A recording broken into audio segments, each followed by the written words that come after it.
அப்போ நான் பிளாக் பண்ணிட்டேன். அப்போ கொஞ்சம் எனக்கு அந்த அந்த ப்ரெஷர் இவர் மேலே இருந்ததால நான் அதை கண்டுக்கலை. அதுக்கப்புறம் 1 வருஷம் ஆயிடுச்சு. அவன் 1 வருஷமா நான் அவங்கள பார்த்துட்டு தான் இருக்கேன். ஆனால் நான் நிறைய தடவை கதவெல்லாம் சாத்தியிருக்கேன். எதிர்த்தம்பறையே தான் உட்காந்துருப்பாங்க எப்பயுமே. நான் வர்றப்ப போகிறப்ப கிளம்பி வேலைக்கு போயிட்டு வர்றப்பெல்லாம் வீட்டுக்கு முன்னாடியே எதிர்த்து அப்படியே உட்காந்துருப்பாங்க. அவங்களுக்கு வேலை இருந்தால் கண்டுக்க மாட்டாங்க. வேலையெல்லாம் நான் எப்போ பார்த்தாலும் என்னை நோட் பண்ணிகிட்டே இருப்பாங்க. நானும் இதை எதுவுமே கண்டுக்கல, பெருசாக வேலை வீடு பொருளெல்லாம் ஷிஃப்ட் பண்ணுறது. நான் எதுவுமே அதை பெருசாக எடுத்துக்கல. இவங்க மேலே கேர் எடுத்துக்கிட்டு இருந்ததால நான் அதை எடுத்துக்கவே இல்லை.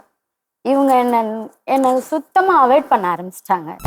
ஃபோன் பண்ணாத, எனக்கு எதுவுமே ஃபோன் பண்ணாத, நான் எங்கே இருக்கேன்னு எதுவுமே கேட்காத, நான் வெளில போனால் போய் வந்து உங்களுக்கு தான் நான் வந்து செலவு பண்ணுறேன், எல்லாமே பண்ணுறேன், என்ன எதுவுமே கேட்காத. ஃபோன் பண்ணி எங்கே இருக்க என்ன பண்ணுறேன்னு கேட்கக்கூட கூடாது.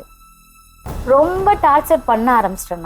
நானே அவருக்கு ஃபோன் பண்ணி யார்கிட்டையும் எங்கள் வேலைக்கு வந்திருக்காங்களா, இல்லை அந்த லேடி கூட இருக்காங்க, அந்த மாதிரி கேட்க ஆரம்பிச்சிட்டேன். எனக்கு ரொம்ப பைத்தியம் பிடிக்கிற அளவுக்கு ஆகி போயிடுச்சு இவங்க மேலே.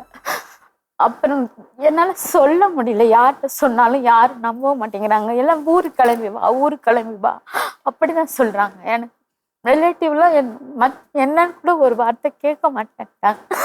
என் கூட பிறந்த அக்காங்களும் வந்தால் காசு இருந்தால் கொடு, இல்லைன்னா பேசாத அப்படின்றாங்க. வேலைக்கு போகிறல்ல 10,000 12,000 சம்பளம் வாங்குற, உன் புருஷனும் வேலைக்கு போகிறான், அப்புறம் என்ன உங்களுக்கு என்ன பிரச்சனை அப்படின்னு கேட்டால் அவங்க முடிச்சிடுறாங்க.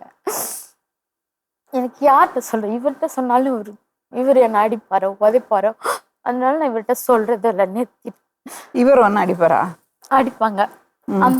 அந்த லேடி பற்றி பேசியா எதுக்கு எடுத்தாலும் அடிச்சா அவருக்கு தெம்பே இல்லையாம்மா அவனை அடிக்கிறதுக்கு? அவர் அப்படிதான் இருக்காங்க. நான் ஒரு அடி அடிச்சு கூட ஒரு வார்த்தை பேசுறாங்க, நான் பேச மாட்டேன். என்ன அப்படி நல்லா பார்த்துக்கிட்டாங்க என் குழந்தைங்கள இருந்து. நான் பிடிக்குமா அவரை? ரொம்ப சொல்ல முடியாத அளவுக்கு பிடிக்கும். நான் அதை எவ்வளவோ ட்ரை பண்ணி காலையில வேலைக்கு 9 மணிக்கு போறேன் மேம். 9:05க்கு எனக்கு திரும்பி பண்றேன். நான் போற இடத்துக்கு வேலைக்கு உள்ள என்ட்ரி ஆனாலும் எனக்கு பண்றேன். அந்த லேடி அந்த நேரம் கரெக்டா நான் வேலைக்கு வர்றப்பதான் ஃபோன் பண்ணி பேசுவாங்க.